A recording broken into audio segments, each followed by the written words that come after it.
I'm going to actually pick up a theme which you mentioned very interestingly, was that healthcare has been a laggard, right? I'm just kind of paraphrasing you there. And also we have got somebody from financial services, someone from retail, right?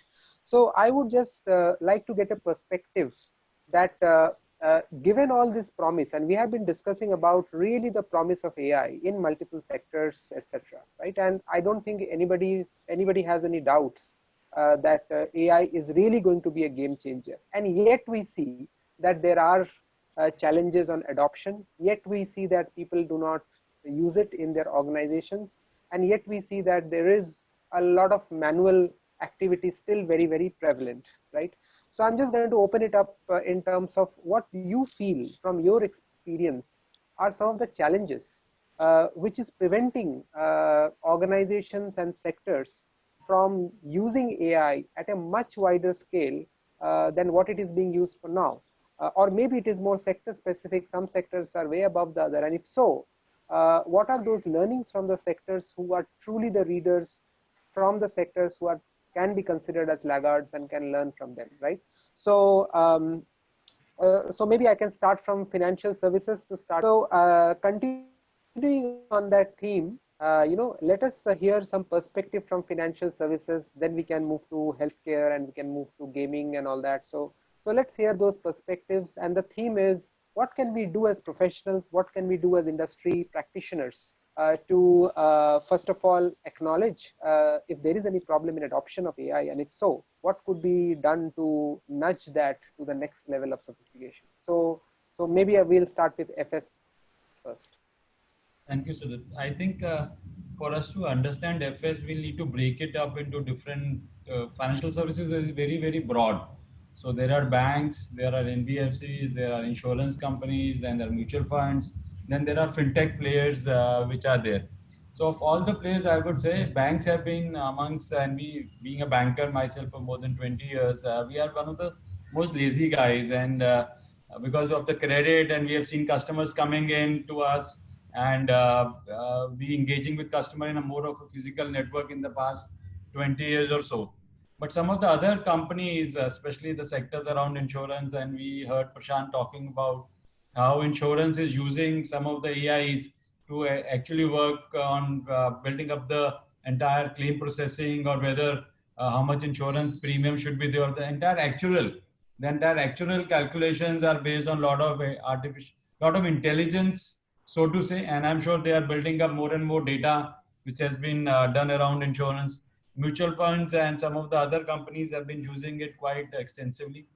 We have seen some of the digital lending companies who have come up, who are using data, not only data from the financial data which they get from the customer, but also data which is available in the ecosystem through credit rating agencies or rating agencies, or people have started to use a lot of social data which is available on various Facebook and other social mediums per se. So a lot of that data has also started to be used in many digital fintech companies.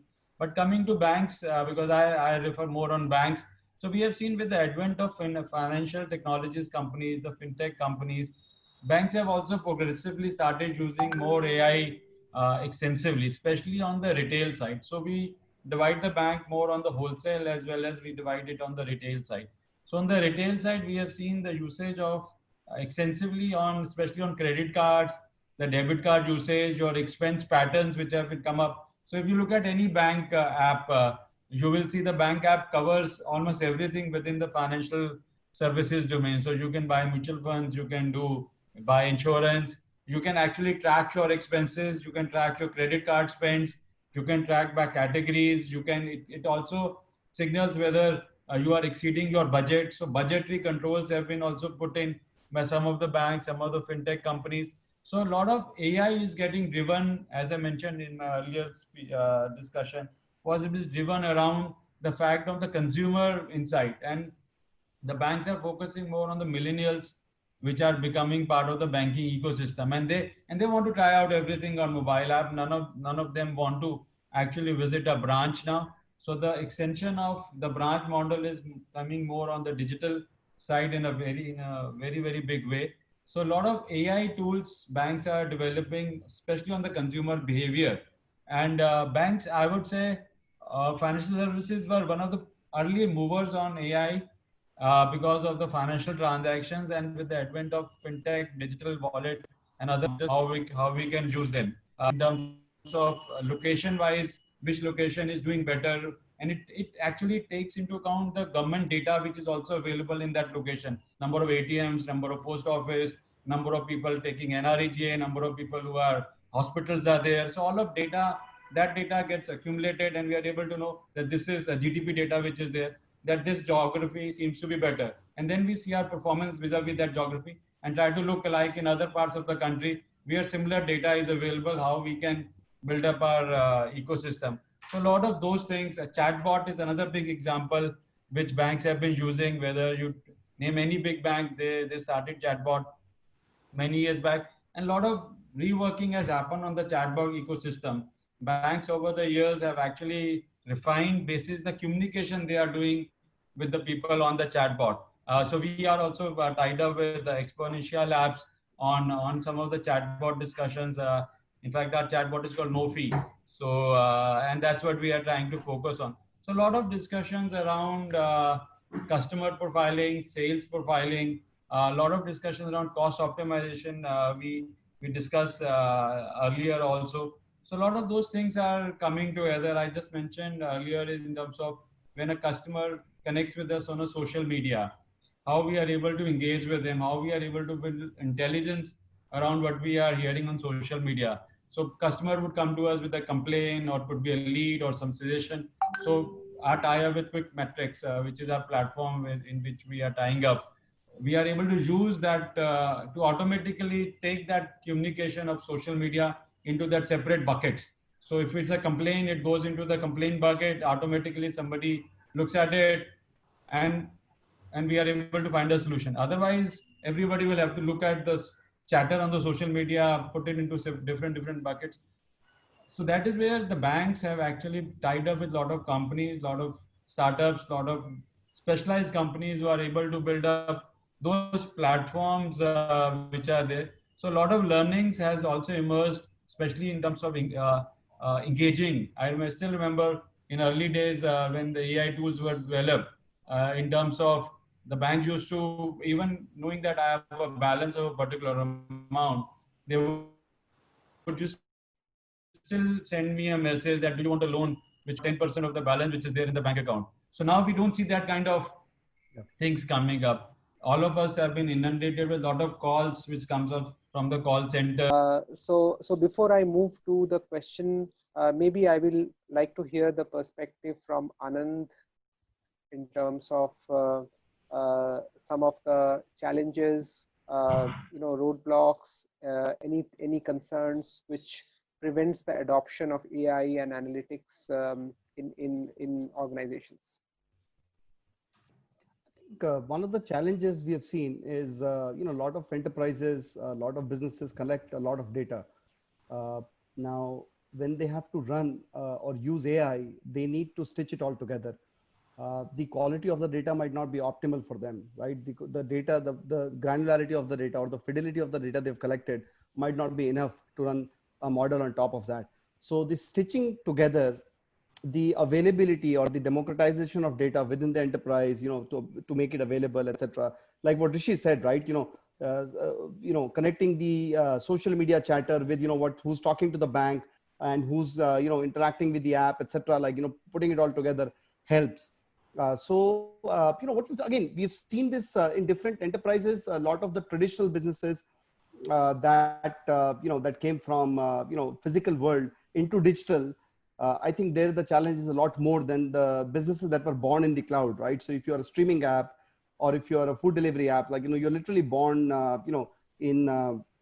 you're born in the cloud, right? You're born in, in the last 7-8 years, while insurance maybe, or banking, retail, those are industries that lag. And the challenges, are because each department, each, function went ahead and using a technology that works best for them.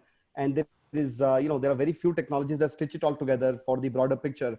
And without this, without, stitching it all together, without collating all the data sources, it's like looking at the world with, one of your eyes closed. or quarter of your eye closed, right? Like it's literally you're seeing half of the picture, and anything that you try to predict, or whether you try to kind of anticipate, like with something that's incomplete, will give you incomplete results. So so I think that's one of the challenges. There are several other challenges. The push or the impetus, from the boardroom to the data scientists, or the technology team, to deliver results very quickly. Like they're like, hey, can we do a POC in 3 months and see something very quickly? And sometimes you just cannot get results in 3 months, right? Sometimes you can get results in 3 weeks. So it depends on the kind of problem statement you're trying to solve, and your willingness to put resources, commit timelines to it. So that's what I would want to say. Sure, Anand. And I think I'll expand that theme a little more and say that time and again, whenever we have done some research from PwC, we have realized that one of the consistent themes which has come is the availability of right kind of skills in the organization or in the entire ecosystem which is supporting the usage and adoption of AI. And that also makes it a fairly interesting one, because if we are saying that there is a lack of skills, that by definition means that there are opportunities for people to acquire those skills and get gainfully employed, right? Whilst on the other hand, we are talking about automation of routine tasks, which actually then means that you do not need a lot of people to do the manually done mundane type of work.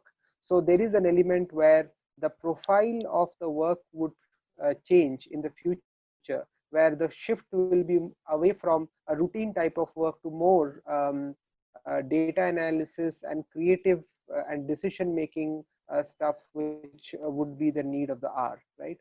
So we can see that there will be a shift in terms of the requirements from a job market, from a salary, from a employee perspective.